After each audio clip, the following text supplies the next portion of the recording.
Hi, and welcome to the Myers-JDC-Brookdale podcast. The focus of today's podcast is how to close the gender wage gap in Israel. I'm Ori Cohen, the MJB New Media Coordinator, and here with me is Smadar Somech, MJB Employment Team Leader and Wall Senior Scholar. Smadar, thank you so much for joining me. Hi Ori, thank you for having me. Smadar, is gender still an issue that impacts wages in Israel in 2021? That's a good question. When we look at the labor force in Israel, most women work. The employment rate of women in Israel is one of the highest among OECD countries. There is not a problem of women working. The problem is that women earn much less than men. For each dollar that a man earns, a woman earns 68 cents. Actually, the gender wage gap in Israel has remained fairly persistent for over 20 years. And even when we compare the Israeli gender wage gap to other OECD countries, we see that Israel ranks very poorly. What are the factors that contribute to this wage gap? There are two major factors. We can attribute 60% of the wage gap to women working fewer hours.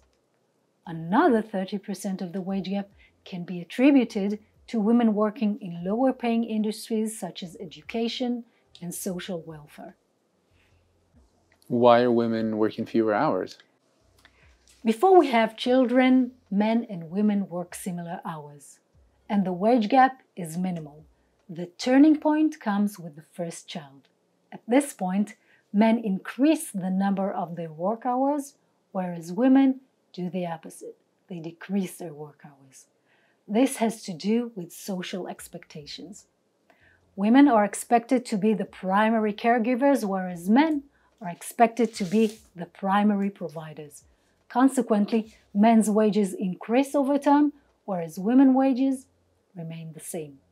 We call this the motherhood penalty versus the fatherhood bonus. So in other words, society punishes women for being mothers and rewards men for being fathers? Exactly. You also said that 30% of the wage gap is due to women working in lower paying industries. What are these industries and why do women work in them?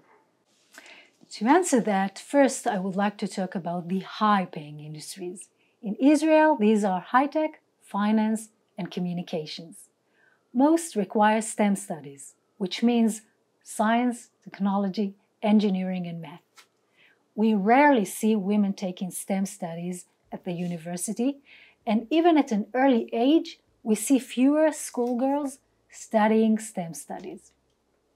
This places them on a track towards lower-paying industries, such as education and social work, which also allows them more flexibility to fulfill their parental duties.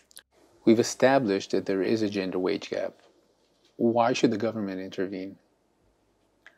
What a gender wage gap actually means is that a large percentage of the labor force is not reaching its full earning potential. This means less growth for Israel's economy. So what is Israel doing to address the problem? In 2018, the government convened a working committee to determine the national employment strategy until 2030. The committee's purpose was to set employment goals for the coming decade for various groups in Israeli society. Up until this point, goals were set for subpopulations of women, Arab women, Haredi women, Ethiopian women, and so on. 2018 marked the first time that the State of Israel established employment goals for all women. So then it became time to devise the policy steps to reach those goals, right? How did MJB fit into the picture? The Ministry of Labor commissioned Brookdale to determine the scope of the gender wage gap and to recommend policy tools and best practices to minimize the gap. What did your team find? What started as an international review and data analysis became one of the seminal resources for policymakers in the field of women's employment. We presented a systematic comparative analysis of policy tools. Simply put, what works, what doesn't, and under which conditions.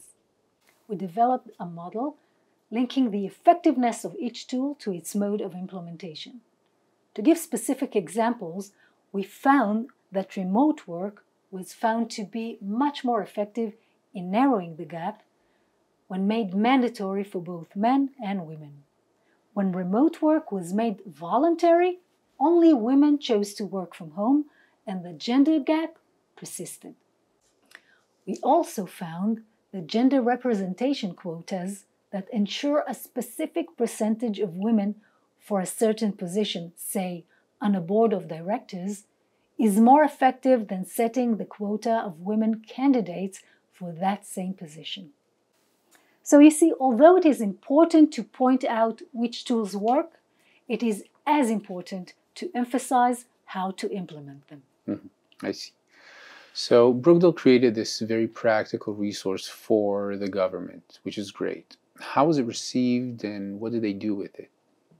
As I mentioned, our work became a seminal resource frequently referenced by the policymakers when addressing key issues and determining policy in women's employment.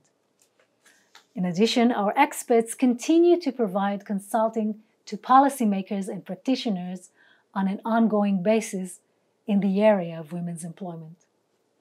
But a concrete example of an initiative that in part grew out of our work is the Initiative for Equality in Employment for Women launched by the Ministry of Economy together with JDC several months ago. This initiative strives to narrow gender wage gaps by increasing the percentage of women who study degrees that lead to higher paying industries and positions. MJB's consulting was instrumental in the development of this initiative, and my team is providing ongoing consulting as the initiative rolls out. Smadal, thank you for sharing your expert knowledge on women's employment with us today. Thank you.